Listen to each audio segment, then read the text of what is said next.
नमस्कार। एक और टिप्पणी के साथ मैं अतुल चौरसिया। सावन के महीने में महादेव का मौसम बना हुआ था। चारों तरफ बम भोले की गूंज थी। कावड़ियों का जत्था इहलोक और परलोक सुधारने के जुनून में जल लिए चला जा रहा था। मेरा भोला है भंडारी, करे नंदी की सवारी। दरबार भी भोलेनाथ की महिमा से बच नहीं पाया था। धृतराष्ट्र के सामने ही आज तमाम कावड़ियों ने जलाभिषेक किया था।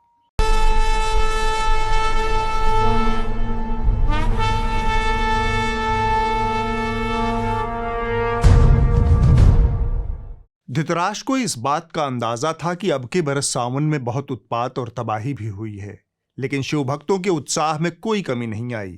जल चढ़ाने वालों का तांता टूट नहीं रहा है। खुद डंकापति भी इन दिनों लगातार पूजा पाठ में व्यस्त देखे गए।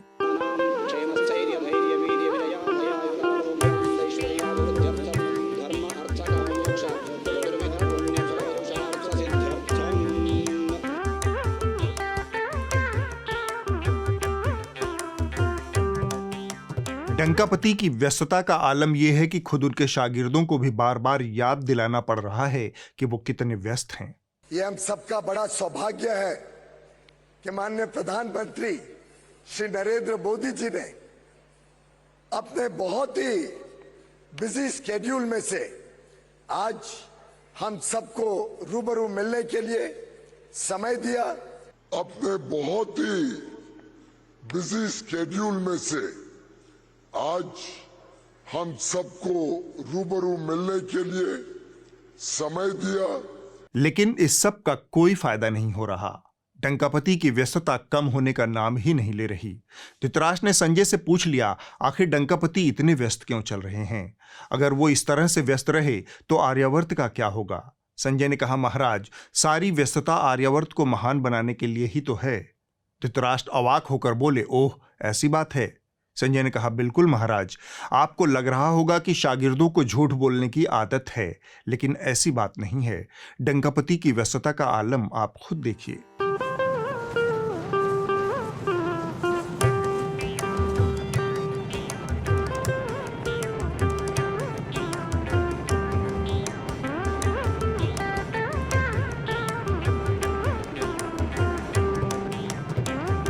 धृतराष्ट्र के मुंह से निकला, यह तो वही इवेंट प्रेम हुआ संजय, जिसका जिक्र तुम कुछ हफ्ते पहले कर रहे थे। अब झेपने की बारी संजय की थी। धृतराष्ट्र ने संजय को रंगे हाथ पकड़ लिया था। संजय ने लटपटाती जुबान में कहा, अब आपसे तो क्या ही छुपा है महाराज। डंकापति का इवेंट प्रेम भला किसी से छुपा है? इंद्रप्रस्थ में नया महल बनवाया है डंकापति ने।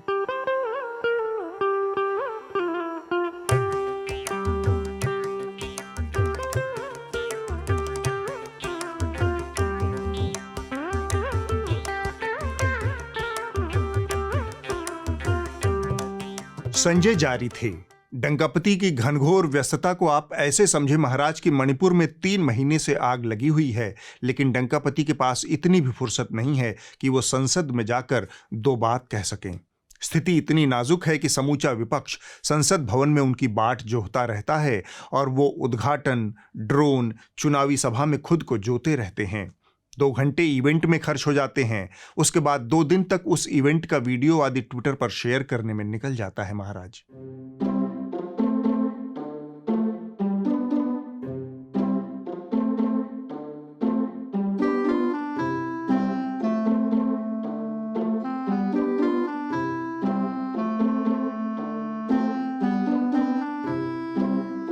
अब आप ही बताइए, इतनी व्यस्तता में किसी को संसद की याद कैसे रहेगी? धृतराष्ट्र का मन संसद में अटक गया। उन्होंने संजय से पूछ लिया, यह संसद का मामला काफी लंबा खिंच गया संजय। अभी कितने दिनों तक संसद के इर्द गिर्द इवेंट बाजी चलती रहेगी? क्या संसद का मानसून सत्र संसद के नए भवन में हो रहा है? संजय ने कहा, लंबी कहानी है महाराज। डंकापति ने कच्ची गोलियां नहीं खेली हैं। उनका इवेंट प्रेम इतना भी कमजोर नहीं कि 2-4 इवेंटों में ही देश को नया संसद भवन मिल जाए। धृतराष्ट्र ने चिढ़कर कहा, साफ साफ क्यों नहीं बताते? तब संजय ने कहा, महाराज, 2 सालों में 3 इवेंट नए वाले संसद भवन के इर्द गिर्द कर चुके हैं डंकापति।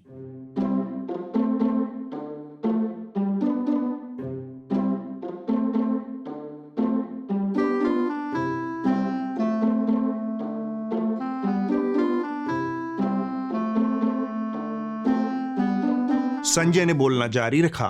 3 इवेंटों के बाद भी संसद का मानसून सत्र पुराने वाले भवन से ही हो रहा है। धृतराष्ट्र ने कहा, मतलब जिस चीज का उद्घाटन इतना ढोल नगाड़ा बजाकर हो चुका है, उसमें सत्र का आयोजन क्यों नहीं हो रहा? संजय ने कहा, डंकापति की फिलॉसफी एकदम साफ है महाराज, इवेंट होते रहने चाहिए। संसद सत्र तो पुराने भवन में भी हो ही सकता है। डंकापति ने नए भवन के इर्द गिर्द न्यूनतम एक और इवेंट की संभावना अभी भी बचा कर रखी है। धृतराष्ट्र ने कहा, जिसे तुम संभावना बता रहे हो वह दरअसल इवेंट की अदम्य लालसा है।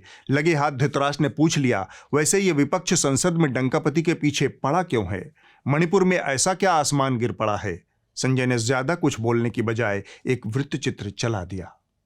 जो यहाँ का जो लोकल गांव का पॉपुलेशन है और जो उनका ये जो पॉपुलेशन है, ये अभी शायद ये तो आवाज़ तो शायद आई गई होगी, बॉम्ब चला इधर।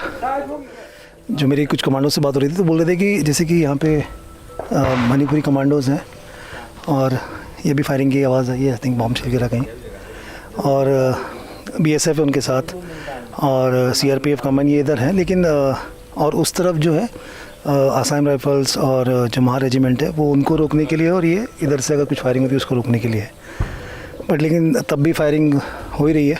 यह सुनकर धृतराष्ट्र चिढ़ते हुए बोले, क्या डंकापति की अतिशय व्यस्तता में से उनकी कुछ इवेंटबाजियों को कट करके संसद के लिए समय नहीं निकाला जा सकता? इस सवाल पर संजय ने बहुत सतर्क होकर जवाब दिया, निकाला तो जा सकता है महाराज, लेकिन संसद में बोलने का कोई फायदा तो हो। बिना फायदे के डंकापति कोई दांव नहीं खेलते। इवेंटों और चुनावी रैलियों में जो मजा और जो रिटर्न मिल सकता है, उससे संसद की बयानबाजी की कोई तुलना ही नहीं है महाराज। यह सब करने के लिए उनके कुछ शागिर्द ही काफी हैं। मसलन सिलेंड्रेला देवी को ही देख लीजिए।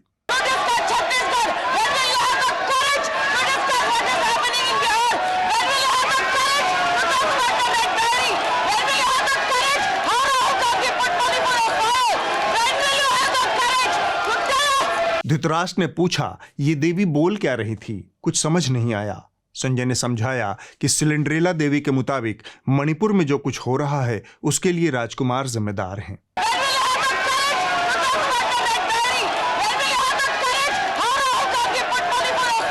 सिलेंड्रेला देवी की यह बात सुनकर उनकी वरिष्ठ सहयोगिनी भी अचकचा गई और पलटी मार कर देखने लगी।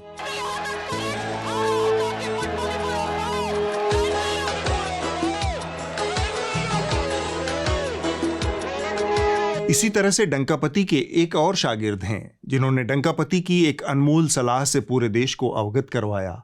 ये कहकर संजय ने दूसरे शागिर्द का बयान भी दौड़ा दिया।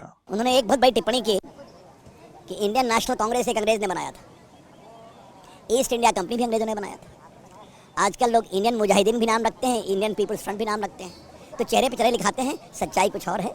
शागिर्द की इस छटी हुई विद्वता को सुनकर धृतराष्ट्र चकरा गए। संजय भाप गए कि फिलॉसफी के जिस उच्च भाव में जाकर डंकापति ने इंडिया का यह सिद्धांत प्रतिपादित किया है, वह धृतराष्ट्र और अन्य तुच्छ जीव जंतुओं को समझ में नहीं आएगा। संजय ने समझाने की गरज से कहा, इसको ऐसे समझिए महाराज कि कौवा के नाम में क है और कबूतर के नाम में भी क है, इसलिए कौवा ही कबूतर है और कबूतर ही कौवा है। धृतराष्ट्र की उलझन और बढ़ गई। उन्होंने कहा, ये क्या अंड-बंड बोल रहे हो? तब संजय ने बात को सरल करते हुए कहा, इसको ऐसे समझिए महाराज कि आर्यावर्त में बहुत से मोदी हैं, उनमें से कुछ मोदी भ्रष्ट हैं, कुछ मोदी कम भ्रष्ट हैं, लेकिन कुछ कट्टर ईमानदार भी हैं। धृतराष्ट्र ने कहा, पता है संजय, तुम्हारे इस बयान पर तुम्हारी नागरिकता छीनी जा सकती है। संजय ने सहमते हुए कहा, हुजूर की शान बनी रहे, गुस्ताखी माफ हो। शागिर्द कुछ कह रहे हैं लेकिन डंकापति कुछ और कह रहे हैं। और हम कहना चाहते हैं, vote for India, vote for India. भाइयों बहनों, मैं बोलता हूं, आप पीछे बोलना वोट फॉर इंडिया, बोलेंगे? आपको बोलना है वोट फॉर इंडिया, बोलेंगे? डंकापति की प्रचंड व्यस्तता के मद्देनजर धृतराष्ट्र ने बोला, इन हालात में बेहतर होगा कि डंकापति वही करें जो काम वो सबसे बेहतर तरीके से करते हैं। अब सवाल पूछने की बारी संजय की थी। वह क्या महाराज? धृतराष्ट्र ने कहा, जैसे डंकापति हर पखवाड़े एक नया हवन कुंड सजाते हैं, उसमें आहुति देते हैं, उसी तरह एक हवन मणिपुर की बेहतरी खुशहाली के लिए भी करें। प्रकांड पंडितों के मुताबिक मणिपुर कष्ट निवारक विपक्ष संहारक हवन अगर डंकापति इंडिया गेट पर करें तो सफलता की 100% गारंटी रहेगी। संभव हो तो बिल्कुल उसी जगह पर हवन कुंड सजे जहां से डंकापति ने अमर जवान ज्योति हटवाई थी। अमावस्या की काली रात में अमर जवान ज्योति वाले खाली पड़े प्लॉट पर मणिपुर कष्ट निवारक विपक्ष संहारक हवन होने की स्थिति में मणिपुर समस्या का समाधान निश्चित है। धृतराष्ट्र की सलाह पर पूरे दरबार में जय हो का जयकारा लगा। संजय ने ठाकुर सुहाती वाले अंदाज में कहा, वैसे भी आर्यावर्त एक गणतंत्र है, यहाँ समस्याओं को झाड़ फूक और टोने टुटके से ही हल किया जाता है, बाकी कामों के लिए संसद है। धृतराष्ट्र राज्यसभा में मिली इस वाहवाही पर मन ही मन गदगद हुए। इसी गदगदाहट के माहौल में वो सिंहासन से उठे और अंतःपुर को लौट गए। धृतराष्ट्र संजय संवाद में इस हफ्ते बस इतना ही। हरिशंकर परसाई की उक्ति है, गरीबों के साथ धोखाधड़ी का आविष्कार करने के मामले में हमारा देश अव्वल है। तिहाड़ शिरोमणि ने प्राइम टाइम पर एक नए धोखे का आविष्कार इस हफ्ते किया। और आज हम ये बात सरकार से कहना चाहते हैं कि क्या कभी आगे चलकर जब हम इतनी बड़ी इकोनॉमी बन जाएंगे तो जैसे आज स्मार्टफोन घर घर में जा रहे हैं, जैसे इंटरनेट बहुत सस्ता हो गया है, क्या हम कुछ ऐसी योजना बना सकते हैं कि घर घर में एसी भी लग जाए। अब सोचिए, अगर बिजली भी उतनी ही सस्ती हो जाए जितना हमारे देश में इंटरनेट सस्ता है, जितना डेटा सस्ता है, तो फिर सभी लोग एसी लगा पाएंगे। इसके बारे में सरकार को, कंपनियों को सोचना चाहिए। शिरोमणि की इस धोखाधड़ी के दो पहलू हैं। दोनों पहलुओं को मिलाकर जो व्यक्तित्व बनता है उसे पाखंड शिरोमणि कहते हैं, जो कुछ इस तरह दिखता है। यानी दुनिया का बढ़ता हुआ यही तापमान ग्लोबल वार्मिंग कहलाता है। जैसे आप समझते हैं कि ये आपका विषय नहीं है, इस पर तो सिर्फ सेमिनार्स और चर्चाएं होनी चाहिए, कॉन्फ्रेंसेज होनी चाहिए, इंसानों को इससे कोई लेना देना नहीं। वायुमंडल में ग्रीन हाउस गैसों जैसे मीथेन, कार्बन डाइऑक्साइड और क्लोरोफ्लोरोकार्बन के बढ़ने के कारण पृथ्वी के औसत तापमान में होने वाली बढ़ोतरी को ही ग्लोबल वार्मिंग कहते हैं। गरीबी का ऐसा साम्यवादी चिंतन इस देश के मीडिया में इससे पहले कभी नहीं हुआ। टोटल समाजवाद टाइप। ये जो प्राइम टाइम पर दिखा रहे हैं वह तो आपने देख लिया, वास्तव में जो चल रहा है वह भी आप देख लीजिए। क्या हुआ? टमाटर बहुत महंगा है, मेरी हिम्मत नहीं पड़ रही है। तो आपका ठेला ऐसे खाली जाएगा वापस? कुछ और तो भरोगे टमाटर के अलावा? इतना पैसा नहीं है।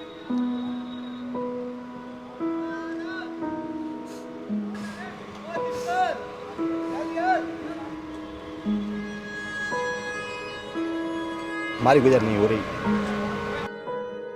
अब हम उस पाखंडी व्यक्तित्व की सच्चाई भी जान लेते हैं जिसे गरीबों की भलाई के लिए पहले सस्ती बिजली, सस्ता एसी चाहिए, लेकिन अतीत में ऐसा भी वक्त था जब एक पार्टी ने गरीबों को मुफ्त बिजली पानी दिया था, तब पाखंड शिरोमणि को लगता था कि यह सब तो मुफ्तखोरी है। फिलहाल दिल्ली में 200 यूनिट बिजली फ्री है, 20,000 लीटर तक पानी भी लोगों को फ्री में मिलता है और महिलाओं के लिए बसों में यात्रा बिल्कुल मुफ्त है। दिल्ली वाले ये जो कुछ मुफ्त में मिल रहा है इसे तो बिल्कुल अपने हाथ से जाने नहीं देना चाहते। अब उनकी कोशिश ये है कि बाकी चीजें भी मुफ्त में ही आ जाएं। इसके लिए उन्हें बाकी के देश से कोई मतलब नहीं है। हुजूर आते आते बहुत देर कर दी। पाखंड शिरोमणि के इस साम्यवादी चिंतन पर आपको हरिशंकर परसाई की एक लघु कथा संक्षेप में सुना देता हूँ। यह पाखंड शिरोमणि के एसी चिंतन से निकल कर आया है। भूखा आदमी सड़क किनारे कराह रहा था। दयालु आदमी उसे रोटी देने लगा। तभी एक दूसरे आदमी ने दयालु आदमी का हाथ खींच लिया। वह आदमी बड़ा रंगीन था। पहले आदमी ने पूछा, भूखे को भोजन देने से क्यों रोका? रंगीन आदमी बोला, तुम इस प्रकार उसका हित नहीं कर सकते। तुम केवल उसके तन की भूख को समझ रहे हो, मैं उसकी आत्मा की भूख को जानता हूं। भूखे के पेट को नहीं, उसके हृदय को बदलना होगा, क्योंकि शरीर में पेट नीचे है और हृदय ऊपर है। रंगीन आदमी बोला, मैं बतलाता हूं कि उसकी भूख कैसे बुझेगी। यह कहकर वह उस भूखे के सामने बांसुरी बजाने लगा। दयालु आदमी ने पूछा, यह क्या कर रहे हो? रंगीन आदमी बोला, मैं उसे संस्कृति का राग सुना रहा हूं। तुम्हारी रोटी से तो एक दिन के लिए ही इसकी भूख भागेगी, संस्कृति के राग से उसकी जन्म जन्म की भूख भाग जाएगी। वह भूखा आदमी जिसे संस्कृति का राग सुनाया जा रहा था वह यही था। तो और तो भरोगे टमाटर के अलावा? इतना पैसा नहीं है।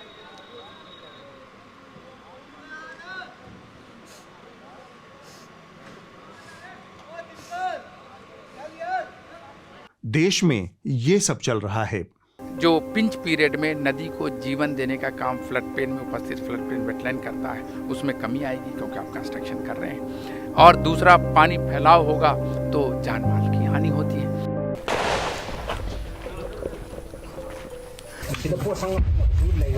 शॉट्स ऐसे फायर हुए जो बहुत कोई हैवी वेपन से किए हुए होंगे।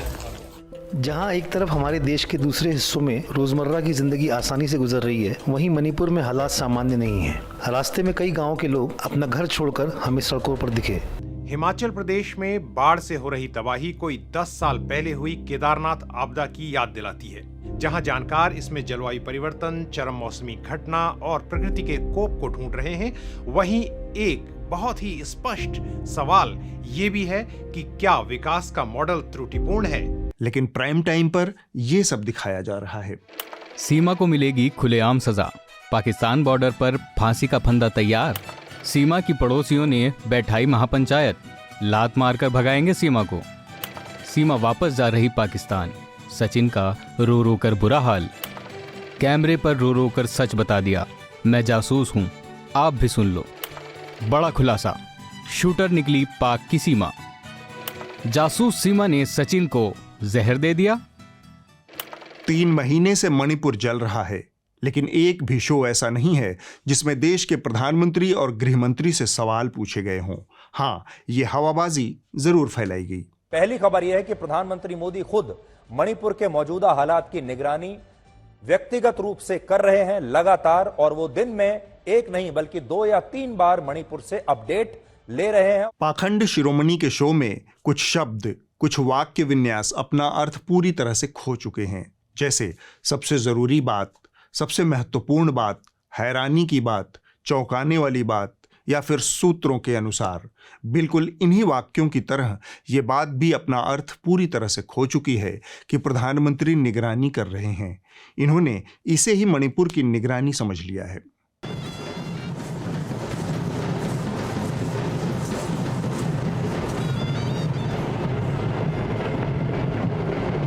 प्रधानमंत्री कहां निगरानी कर रहे हैं, किसने ये जानकारी दी? क्या सरकार ने निगरानी से जुड़ा कोई बयान दिया है कि प्रधानमंत्री मणिपुर की निगरानी कर रहे हैं? जवाब है नहीं। यह सब गोलमाल हुड़कचुल्लुओं ने खुद ही रच लिया है। इसे हर संकट के समय झाड़ पोंछ कर रिपीट टेलीकास्ट कर दिया जाता है। इसके लिए पाखंड शिरोमणि की एंकरिंग से घटिया स्क्रिप्ट की तनख्वाह आज तक वालों को काटनी चाहिए। प्रधानमंत्री एक बयान देने के लिए उपलब्ध नहीं है, लेकिन सीकर में चुनावी सभा करने के लिए तयशुदा वक्त पर हाजिर होते हैं। खुद मणिपुर जाने से कतराते हैं, लेकिन उनके लिए खबरिया चैनलों पर ये वाले प्रपंच रचे जाते हैं। ना ठीक ना, मेरा प्रधानमंत्री कायर नहीं है, मेरा प्रधानमंत्री कायर नहीं है, मेरा प्रधानमंत्री कायर नहीं है। बहन रूबिका की इस बात से मैं भी सहमत हूँ। हमारे पीएम एक अकेला सब पर भारी।